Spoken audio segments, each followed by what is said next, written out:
Mendekote, ondela urte batzuk idatzi nauen bat, eta, bueno, basauriko hitzerdiko kontaketak, holan gehitzean dutzi lehiaketari, hitzerdiko kontaketak, eta dino, holako zea da, keak adina urte dituen emakume zahar baten jarduna. Basoan, lurretik botata aurkitzen dituen hitzak batzen ditu gauero. Sasiko masustarik helduenak, baino bigunagoak direlakoan. Edo taperretxikoak bailiran, aztamuka, zuaitzen magaletik, mendizalei eroritako hitz onduak emeki astiro-astiro jasotzen ditu. Eguzkia hilorduko, basoko musdeak tentuz askatzen ditu paperbolak agudo.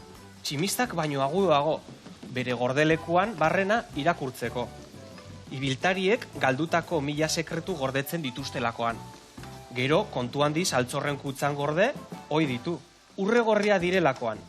Beste batzuetan ordea denboraren poderioz, basoko horbelean sustraitutako hitzak errotik atera, klak.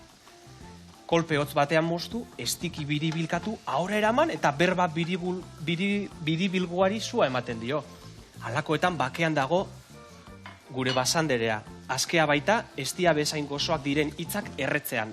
Sutxakurrak sortuko dituelakoan. Poesia emati, Oposia da, opoesia bezala... Bai, bueno, hor bakotxak jokatuten dauz bere kartak. Ona. Eta ni, bai, bolita. enazen ez oso, dinot, enau sartuta novela munduen, ipuin, nire terreno da, dire, zer laburrak. Ona. Laburrak, baino... Bai, gogorrak. Ona.